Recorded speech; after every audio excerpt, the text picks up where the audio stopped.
আমার ইনস্ট্রাকশন উদ্বোধন কর্তৃপক্ষের ইনস্ট্রাকশন অনুসারেই কাজ করেছি, এটুকুনি আমি বলতেছি। আর কিছু আমি এখন এই মুহূর্তে বলবো না। বেশ কিছু অভিযোগ এসেছে আপনার বিরুদ্ধে, আপনি ওই ডকুমেন্টস প্রপার চেক না করে আপলোড করে দিয়েছেন। আমার তরফ থেকে আমি 100% দিয়েছি, এরপরে আমি আর কিছু বলবো না। আপনাকে কি ঊর্ধ্বতন কর্তৃপক্ষ এইভাবে কাজ করতে বলেছিল নাকি? আমি করিনি। তাহলে আপনি বলছেন ঊর্ধ্বতন কর্তৃপক্ষ? হ্যাঁ, ঊর্ধ্বতন কর্তৃপক্ষ সঠিক নির্দেশ দিয়েছে, সঠিক কাজই করেছি আমি। আচ্ছা, সেটা সাসপেন্ড করলো কেন তাহলে? সেটা তো ওনারা বলতে পারবেন। এখন আপনি কি করবেন? এখন আমি কি করব, আমি এখনো জানি না কি করব। আচ্ছা, কি ডিএম ম্যাডাম ডাকিয়ে বলি?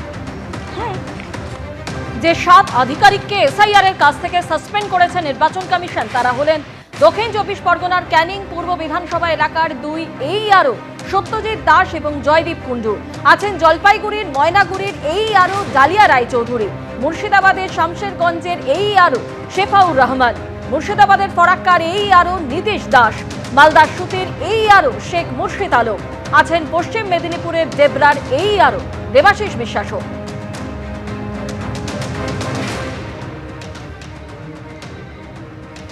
আজকে AERO-কে 7 জন তাদেরকে সাসপেন্ড করেছে ইলেকশন কমিশন। মমতা ব্যানার্জি বলেছিলেন না মমতা ব্যানার্জি, ইলেকশন কমিশনের হিম্মত নেই আমার কর্মীদেরকে সাসপেন্ড করবে। এত বড় বড় ডায়লগটা দেন কোথা থেকে? বলেছিলেন ওয়াকাফ ফাইন করতে দেবেন না, সেই ওয়াকাফ ফাইন তো হলো। সংখ্যালঘুরা বুঝতে পারলেন যে আপনি কিভাবে ঠকিয়েছেন। এই AERO-দের সাসপেন্ড করা হলো, এবার তাদের আগেনস্টে FIR হয়ে তাদের হয়তো জেলও হবে ওই বিহারের মতো। কেউ বাঁচাতে পারবে না আপনাদের। সঠিকভাবে কাজ করুন, যেটা সঠিক সেটা করুন, কোনো দলের হয়ে করবেন না। আপনাকে মমতা ব্যানার্জিও বাঁচাতে আসবে না, আপনাকে নন্দিনী চক্রবর্তীও বাঁচাতে আসবে না। এবং আগামী দিনে কি হবে আপনাদের, সেটা ইলেকশন কমিশন বিচার করবে। এই শুভেন্দু অধিকারী শুরুতেই বলে দিয়েছিলেন যে বিহারে 22 জন গ্রেপ্তার হয়েছে, আপনারা কিন্তু মাথায় রাখবেন। শুভেন্দুই বলেছিল 1.5 কোটি লোককে বাদ দিতে হবে, তাই 58 লাখের পর তার নির্দেশেই বা তার অঙ্গুলি হেলেনি বা বিজেপির নির্দেশেই 1.5 কোটি লোককে লাইনে দাঁড় করানো হয়েছে। তো সেই নির্দেশ মেনেই আবার FIR হচ্ছে। আসলে এই AERO-দের বিরুদ্ধে ক্ষোভ কেন?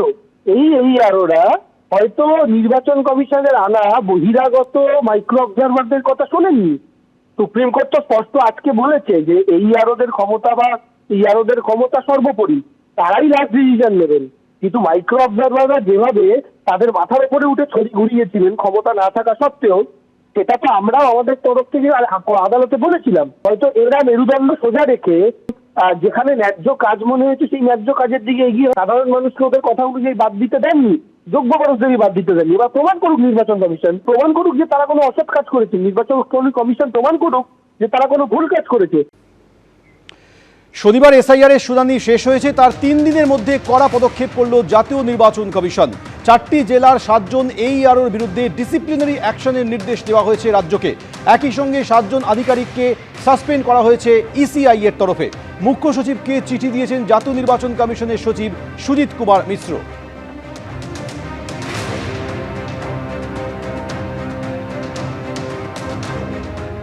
নির্বাচন কমিশনকে সাসপেন্ড করে দেওয়া উচিত।